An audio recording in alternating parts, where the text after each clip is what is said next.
So today we're looking at a very exciting topic, and this is consumer buyer behavior, or consumer purchase behavior.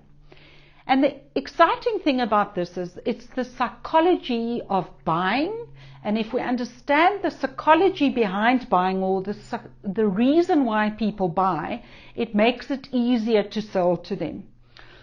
If you imagine yourself, or you imagine the human being as a little stick man, and within the stick man, the person themselves has got internal influences, and your internal influences are your personality traits, and your motivation, and your learning.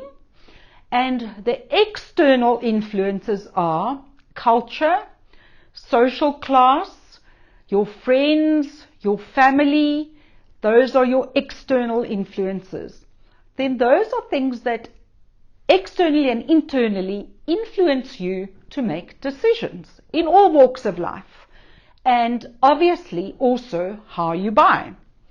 So it's very interesting. I mean, consumer buyer behavior, is a scientific subject, and you will learn, if you study the subject, you will learn all sorts of motivational theories. You will learn what motivates you. It'll learn behavioral theories. But let's just look at the internal factors briefly. Your learning. Your learning comes from external factors. So your family is the biggest influence on how you learn. You learn from a baby, you learn by repetition, you learn, your family teaches you, society teaches you, but that learning stays within you. So family has a huge influence on a consumer's decision-making process.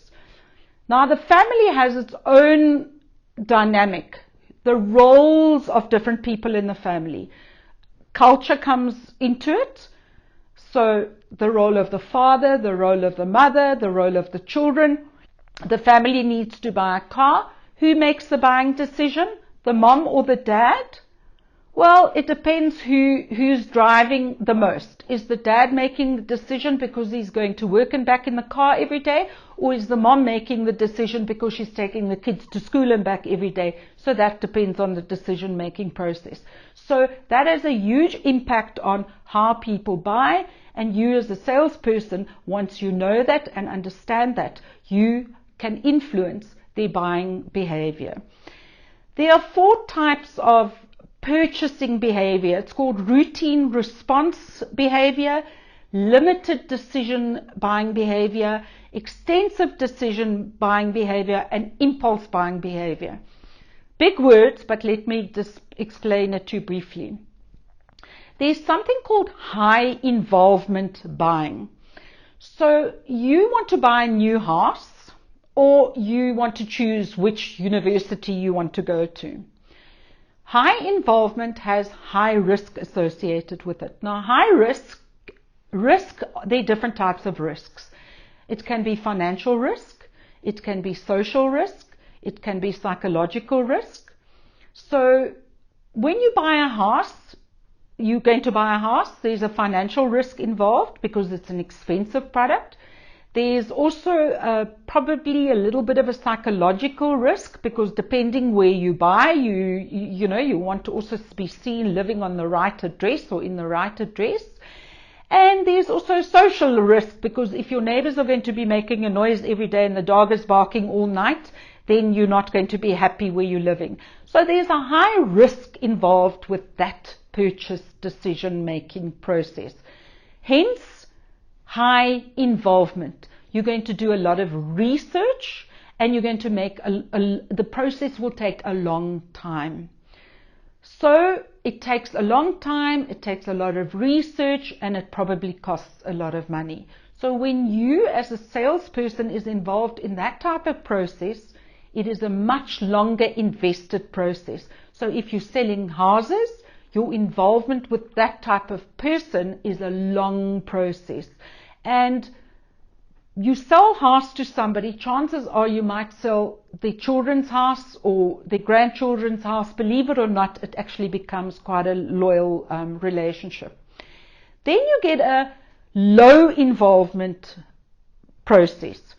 If you buy gum, chewing gum, there's no involvement involved. There's very little risk, financial risk, social risk, etc. You want to buy gum and it's the cheapest. If you buy the wrong gum, it didn't taste nice, you throw it away. You didn't lose a lot of money, so there's very little involvement. So understand the difference between high and low involvement. How are you going to sell the two? How's your involvement with the person that you're selling it to? Marketers understand the motivation behind these needs and they target you accordingly. So the impulse buy at the till point is stimulated. We know what point of sale is. We know those bins that they put at the till, they stimulate a response. It's winter, it's freezing cold. Guess what? There's a Kit Kat display right at the till. It's stimulating a response because suddenly you see this delicious sweet and it's cold, and something sweet will just make you feel nice and warm, and it stimulates you. The people that are selling houses, their communication is one of safety, one of security, one of you making the wise choice, making sure that you feel comfortable with buying this. You see, so they know exactly what's motivating the purchase, and they make sure they send that message across. So marketers understand those reasons for buying and they do it accordingly. I just also want to touch on something, that there are certain instances where high involvement purchases sort of break the mold. So, and I've had this argument with a lot of my colleagues. I personally believe that certain wines are purchased as a high involvement purchase because of the social stigma attached, or the psychological stigma attached, because people are so afraid that they're going to look stupid if they buy the wrong wine. So they do a lot of research and they make sure they buy the right brand. Now people will say, no, it's not, it's a low involvement because they buy it on impulse at the till point. Yes, that's a low price product, but the higher price products are very much high involvement because people have a relationship with us. Hobbies, when somebody has a hobby, a guy that has a Harley, it's a huge involvement. They invest a lot of time and a lot of energy. Somebody might not even own a Harley, but they invest a lot of time and energy in reading up about that, and it's a high involvement category. So understand the involvement and the investment in the category. The involvement is very much driven by needs, and the needs can be economic. So the value for money, the best value for money, and this again is driven, value for money is a wide topic that we can discuss. It comes from a different place. So value for money, it doesn't mean because it's under 10 Rand it's value for money. It can be 2,000 Rand and it's value for money. The Ferrari owner believes that his Ferrari is value for money, whereas the Polo owner believes his Polo is value for money. And you as the salesperson has to understand that concept of value. Come back to the personality, come back to the motivation, come back what motivates the person, and understand the need, the economic need.